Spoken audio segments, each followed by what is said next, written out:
public speaker in Nigeria, whether we take you to Japan or we take you to New York, you should be a public speaker. Yeah. Now, I also know that for most people that have that give public speeches and everything, at some point, the issue of the asset might be a disadvantage. But there's also another part of it that if you don't have an accent, maybe probably you're African and you lack the African accent, then where's the place of originality? Because if a Spanish man speaks, we know, okay, if you speak English, you know, okay, he has this Spanish accent. If an Italian speaks, he has an Italian accent. But how come a lot of people are leaving the accents and, becoming more able to use the typical? In case the point would be, there's this guy on TV, his name is Deji. He was some few years ahead of me in life.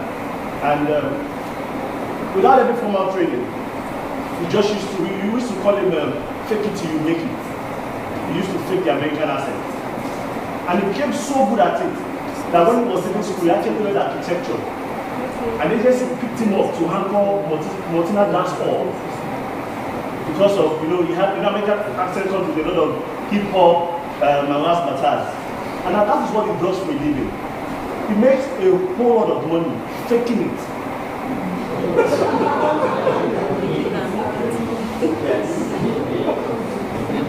Now, my take is this. How do we strike the balance between trying to be very professional in doing our job and also trying to be original? That's my question. The thing about accents is that we in English have had this long debate about what is internationally acceptable and what is not. We can only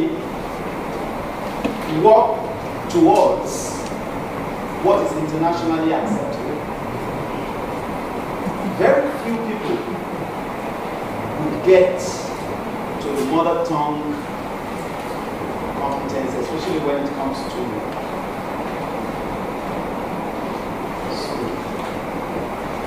When it's writing, many of us write better than they do. But because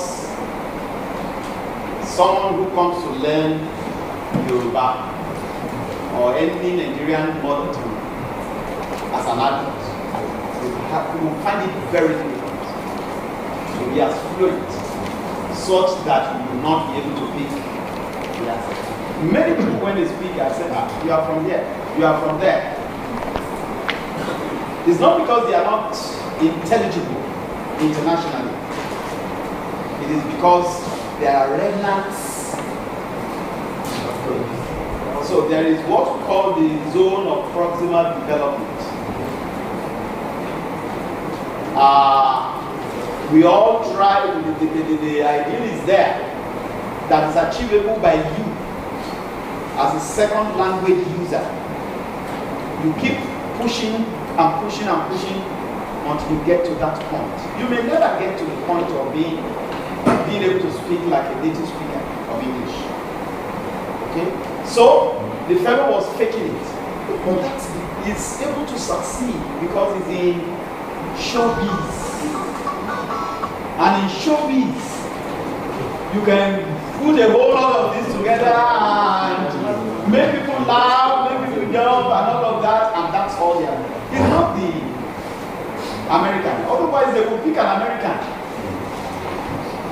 and then put him there. But it doesn't mean he will have the skill to do all that showbiz the way they want it.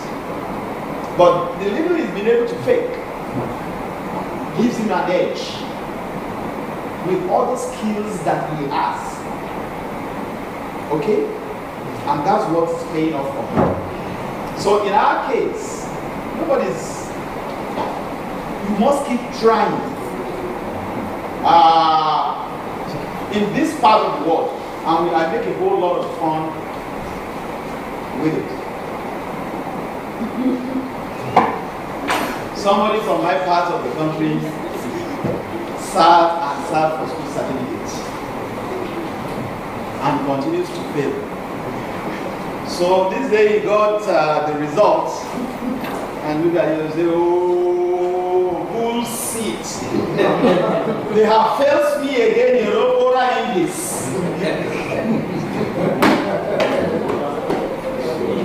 Oral English.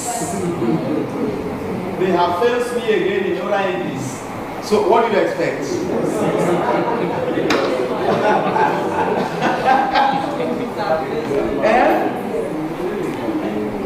So I mean, you see what you're talking about.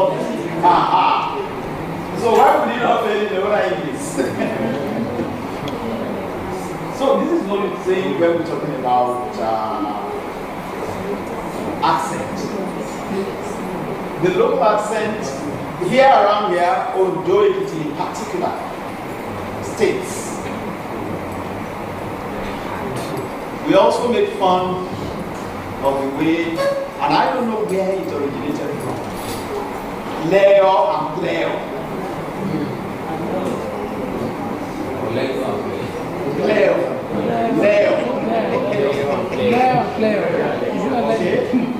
So, where is it coming from? So, that kind of accent. If you speak anywhere in Nigeria, Abuja, Lagos, for example, and you say that they know where you are coming from. So, this is why we are talking about that accent that immediately tells where you are. And of course, that would not be internationally intelligible.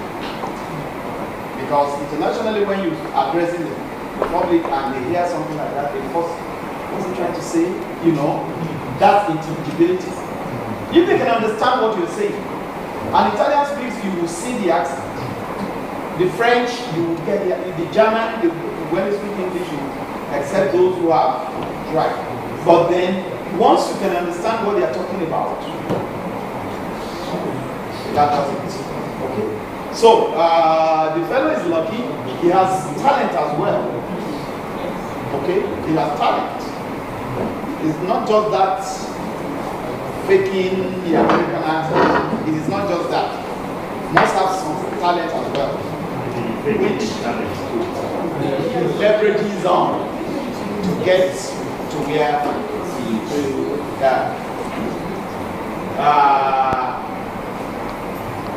Dr. Sawe,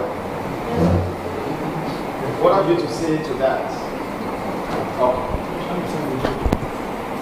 Idea? Accent reduction. Accent reduction. Accent reduction, yes. Accent increment. If you increase accent, then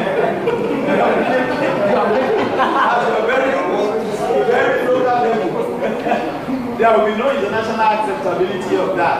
International acceptability. That's where the problem is. You can speak, anybody here can speak anywhere in the world, and people would understand what they are saying. Okay? So, you don't have to really mimic, but you must try to reduce. Yeah. Yes.